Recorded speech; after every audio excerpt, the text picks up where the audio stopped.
आने वाले समय में आप पानी के लिए भी एक एक बूंद के लिए तरसोगे। ये साल 2025 जो आ रहा है, मैं उन लोगों के लिए बोल रहा हूँ कि वो सबसे खतरनाक साल आ रहा है। 6-7 अरब है ना हम लोग, 30-35 करोड़ रह जाएंगे टोटल। और अभी तो रुको, क्लाइमैक्स अभी बाकी है। ऐसे वाले मंजर भी लोग देखेंगे कि बारिश जो हो रही है, जल की जगह वो बारिश, पानी की जगह खून उस आसमान से गिर रहा है। आसमान ऐसे फटेंगे आपने कभी देखा नहीं होगा। जो सतयुगी माइंड वाले होंगे वही रहेंगे, जो खाने पीने वाले होंगे सब सियावर रामचंद्र के जमराज के धाम में। सतयुग में वही लोग जाएंगे अध्यात्म को जो प्राप्त है, मतलब वो जो अध्यात्म वाले लोग होंगे ना, वही तो इन सबको खत्म कर देंगे। यही नहीं, अभी और सुनिए। अपनात्माओं, अब भी कोई नहीं समझ सकता तो 1 साल के बाद फिर आपको समझ में आ जाएगी। वो कैसे आएगी? दुनिया में आगे क्या होने वाला है, आज इसी सवाल पर विस्तार से चर्चा करने के लिए हम आपके बीच कुछ आध्यात्मिक जानकारों के विचार लेकर आए हैं। इन आध्यात्मिक जानकारों में एक तरफ हैं साध्वी नूरी अनंता व कुछ अन्य आध्यात्मिक जानकार, वहीं दूसरी तरफ हैं संत रामपाल जी महाराज। इन आध्यात्मिक जानकारों में किसका ज्ञान उत्तम है? कमेंट करके हमें अपनी राय अवश्य दें। अगर इस चैनल पर आप पहली बार आए हैं तो फटाफट से वीडियो को लाइक और चैनल को सब्सक्राइब जरूर कर दें। तो चलिए वीडियो शुरू करते हैं। अभी माता जी का कुछ ऐसा संदेश है जो आगे कुछ होने वाला है? बिल्कुल, आगे बहुत कुछ यही, इसीलिए तो कहा ना। अभी मैं एक छोटे सी बात बताती हूँ। अभी कल परसों एक किसी रील देखी मैंने, वहीं कुंभ की है। बहुत सारा वो दलदल की तरह कीचड़ सा था, वहाँ से मतलब कुछ लोग ऐसे घुटनों के बल ऐसे खींच खींच के उनको ला रहे थे, लेकिन वो चल ही नहीं पा रहे थे। तो उसको आप लोग वो घटना को ऐसे ही मत लीजिएगा। आने वाले समय में ऐसी बड़ी बड़ी घटना होगी जहाँ से मतलब निकलना क्या, मतलब क्या ही मतलब होगा। मतलब ऐसा भी हो जाता है कि देख मैं कितनी सारी रील्स देखकर मैं कई बार शाम को बैठती हूँ, देखती, पूरा दिन तो मुझे समय नहीं मिलता है फ़ोन चलाने का। शाम को थोड़ी देर ऐसी वहाँ की सब रील देखती हूँ तो मैं खुद मतलब मेरे आंसू निकल आते हैं, मैं रोने लग जाती हूँ ऐसी ये सब रील्स देखकर। वहाँ पर क्या क्या हुआ, जैसे अभी एक लड़की बता रही थी कि लोग पानी के लिए तरस रहे थे, उन्होंने वो गंगा ले ऐसे फेंका कि किसी के मुंह में एक बूंद ही चले जाए। तो इस मैसेज को समझिएगा कि मतलब आने वाले समय में आप पानी के लिए भी एक एक बूंद के लिए तरसोगे।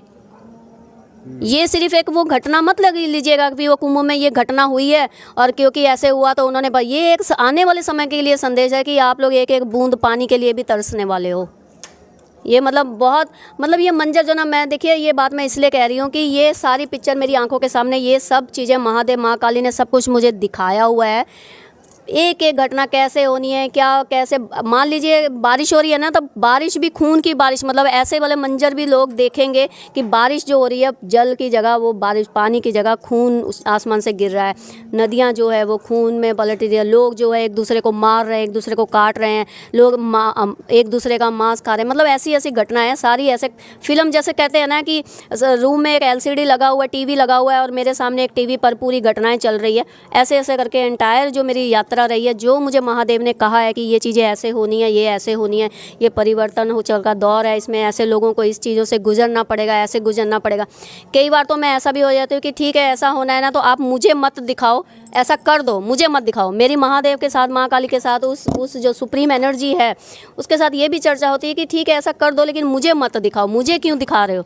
मुझे भी तो दर्द हो रहा है। मैं एक इंसान के नाते मेरा भी तो मतलब किसी टाइम, कई बार तो ऐसा होता है जब मैं ऐसी चीज़ें देखती हूँ ना, स्क्रीन दिखाया जाता है मुझे ध्यान में, तो मैं कई दिन मतलब मैं उसको देखने के बाद कई दिन मैं खाना छोड़ देती हूँ। मुझे रात को नींद नहीं आती है, सिर्फ इस दुख के, मैं आम जनता के लिए मतलब सोचकर मैं दुखी हो जाती हूँ कि अगर मुझे सिर्फ देखकर इतना दर्द हो रहा है तो जब ये घटना होगी, जब लोग इस घटना से गुजरेंगे तो वो मंजर कैसा होगा। अच्छा माता जी, जो आप देखती हैं, अगर बात करें जैसे ऐसे स्वप्न में देखती हैं कि या ऐसे मतलब आंख बंद करने के बाद प्रत्यक्ष आपको जो देख पाती हैं, ये वही चीज़ है? मैं कई बार ध्यान, मतलब मुझे जैसे मैं ध्यान के लिए भी ना, मुझे इशारा किया जाता है कि अभी तुम्हें बैठना है। मैं अगर मान लीजिए भीड़ में चल रही हूँ ना, तो मुझे पता चल जाता है, मुझे इशारा कर दिया गया, मैं वहीं कहीं जगह बनाकर साइड में होकर बैठ जाऊँगी। मेरे मतलब जा तो नींद ध्यान में जब मैं मतलब सोने जाती हूँ, मेरे सामने एक बड़ा सा LCD ऐसे खुल जाता है, TV खुल जाता है, मेरे ध्यान में। और जो टीवी पे पूरी फिल्म जो है ऐसे ऐसे पूरी फिल्म चलने लग जाती है, संसार की पूरी रचना पूरी, हाँ, पूरी रचना दिखने लग जाती है सारी।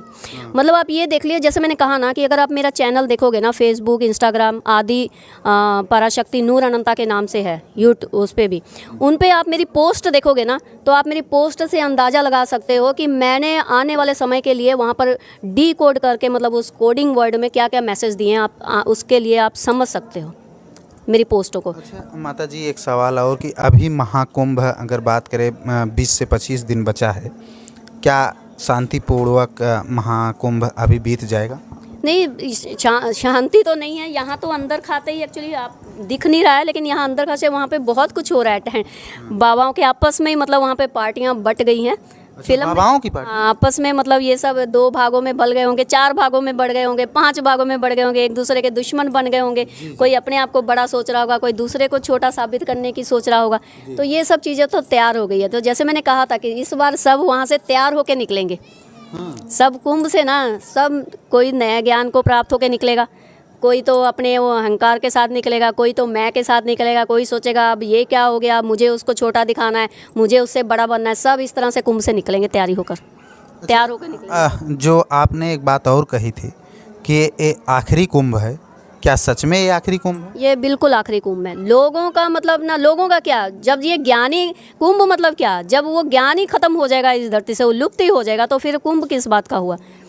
अपने आप में हर इंसान कुंभ हो जाएगा। आप देखते जाइए क्या क्या होता है। ये बहुत ही, मतलब वैसे तो ये बहुत ही एक, मतलब दर्दनाक स्टोरी भी बनने वाली है आने वाले समय के लिए, और बहुत इंटरेस्टिंग भी है ये। क्यों? क्योंकि जैसे कहते हैं ना कि रामायण पढ़ रहे हैं हम लोग, सुनी है, महाभारत हम लोगों ने सुनी है, लेकिन ये जो कल की लीला चल रही है ना, हरिहर लीला, कल की लीला मीन्स हरिहर लीला, विष्णु जी और महाकाल, मतलब विष्णु जी माँ काली के रूप में और महाकाल महादेव, वो दोनों मिलकर लीला कर रहे हैं। तो ये लीला तो आम जनता सब विटनेस कर रही है, आंखों के सामने चल रही है। पूरी दुनिया में ये लीला चल रही है, सिर्फ भारत में नहीं, पूरी दुनिया इस लीला की चपेट में आ चुका है।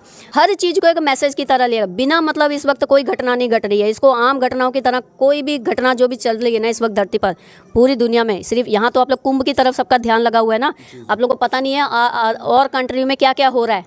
उधर भी फिल्म चल रही है बहुत, उधर भी फिल्म चल रही है बहुत। तो सब चीज़ें जो चल रही है ना, सब उस हरिहर लीला चल रही है, लीला चल रही है, तांडव चल रहा है, सब तरफ खेला चल रहा है। माता जी, एक और आखिरी सवाल रहेगा मेरा। सतयुग की रचना जो आप बता रहे हैं कि सतयुग की रचना हो गई है और कलयुग समाप्ति की तरफ है, अभी जैसे कलयुग में कलिकाल फैल रहे हैं, उस पर क्या कुछ कहेंगे कि सतयुग कहाँ तक पहुँचा है, कलयुग कब ख़त्म हो जाए?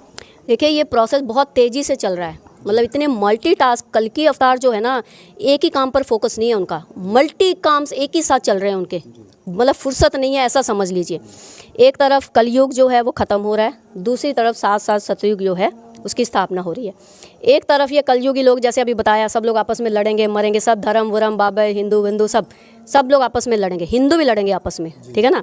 उसके बाद में ये सब लास्ट में लड़ के जब इनको किसी एक को समझ में आएगा ना, भाई हम जो लड़ रहे हैं ना, हम तो सब एक हैं, हाँ सब एक हैं, वो जब एक वाली स्थिति आएगी ना, तो वहाँ पर आप समझ लो सब जो सतयुग में वही लोग जाएंगे अध्यात्म को जो प्राप्त है। मतलब सतयुग लड़ेगा, मतलब क्या, वो जो अध्यात्म वाले लोग होंगे ना, वही तो इन सबको ख़त्म कर देंगे।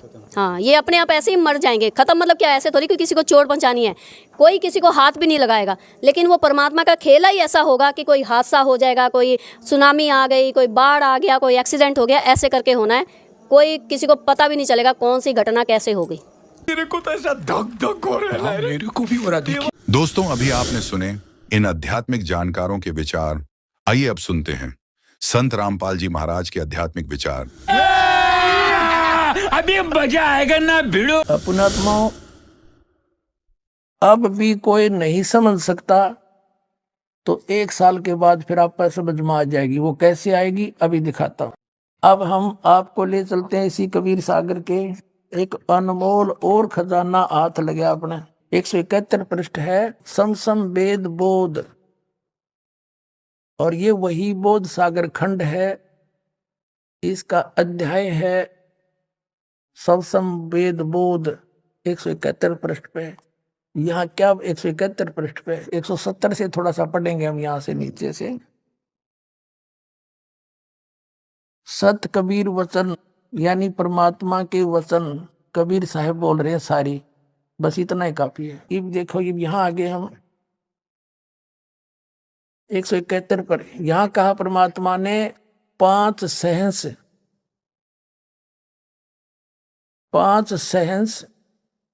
और 500 5,500 5 सहस्र 5 सहस्र माने 5,000 और 500 यानी 5500 जब कलयुग बीत जाए महापुरुष फरमान तब जग तारण को आए।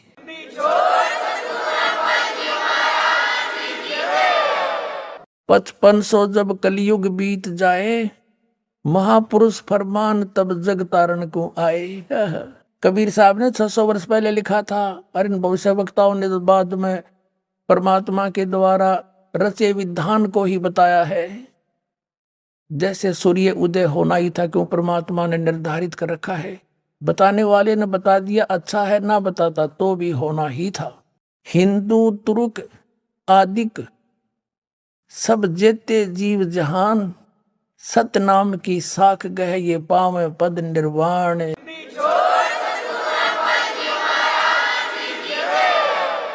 हिंदू तुर्क यानी हिंदू मुसलमान और आदिक शब्द इसलिए लिखा परमात्मा ने, काल और भी बिगाड़ेगा मेरे बच्चों को, कई मजहब बनावेगा।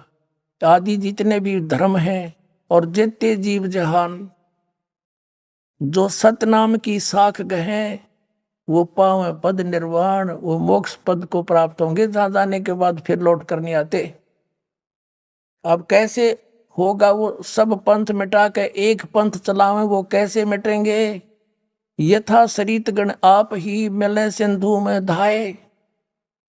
सरितगण माने दरिया नदियां अपने आप दौड़कर सिंधु में जाकर मिलकर एक हो जाती हैं। ऐसे सत्सुकृत के मध्य उस सच्चे पंथ के मध्य तिमी माने उस प्रकार सभी पंथ समाये।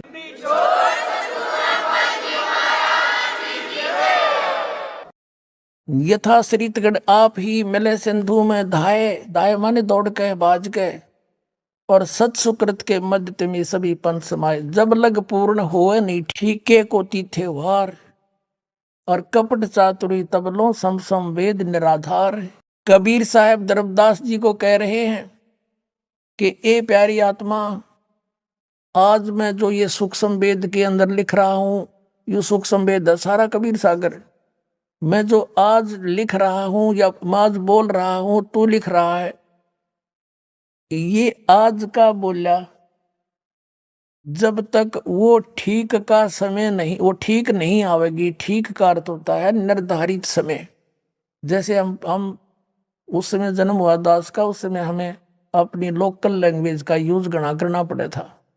तो हमारे सभी नगर निवासी ग्रामवासी ये कहा करते, जैसे कोई व्यापारी भैंस ले जाता था और पैसे कुछ नहीं दे पाता था, कहता था फलाने दिन आ जाना, फिर कहता था भी नहीं बने 2 महीने पीछे आ जाना उस दिन।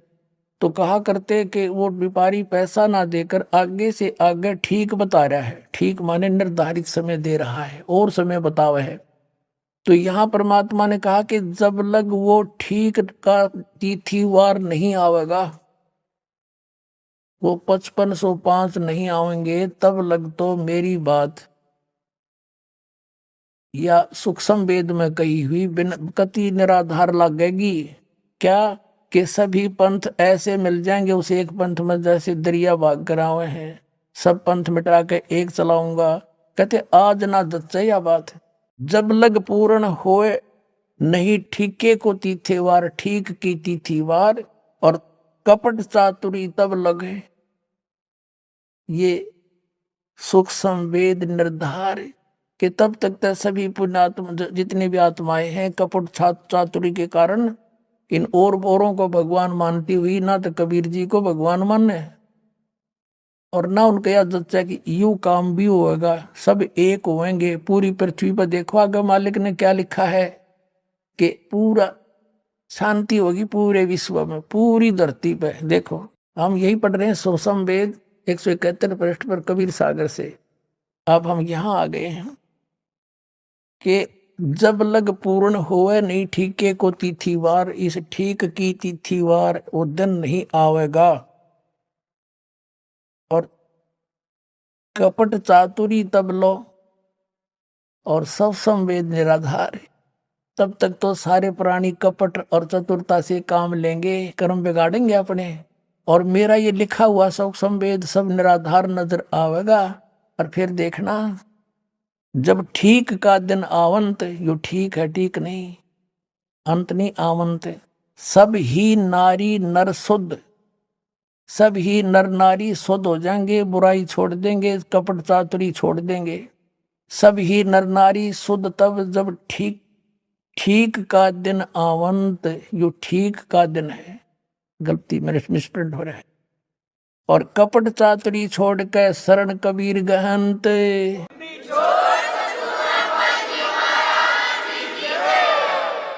सब कपट चातुरता छोड़ के परमात्मा मेरी शरण में आ जाएंगे, कबीर जी की शरण में आ जाएंगे। और एक अनेक हब गए, अनेक मजहब धर्म बन गए, मेरे बच्चों के अलग अलग बट गए। और पुनः अनेक हो एक,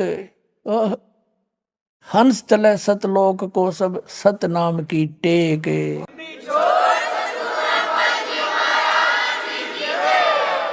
अब तो एक से अनेक हो गई है, अब फिर अनेक से फिर एक होंगे, और सतनाम लेके सबके सब सतलोक में जाएंगे।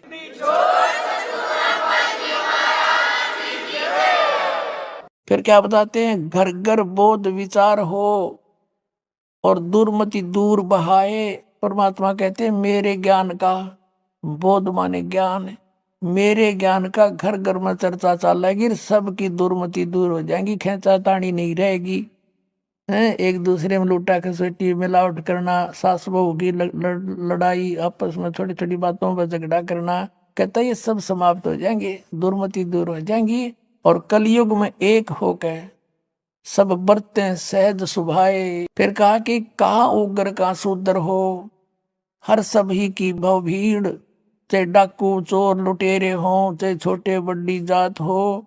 और कहते हैं सो समान समदृष्टि हो, सब एक समान दृष्टि हो जाएंगे। वो संत जो होगा वो एक समान दृष्टि का होगा, वो समर्थ सत कबीर।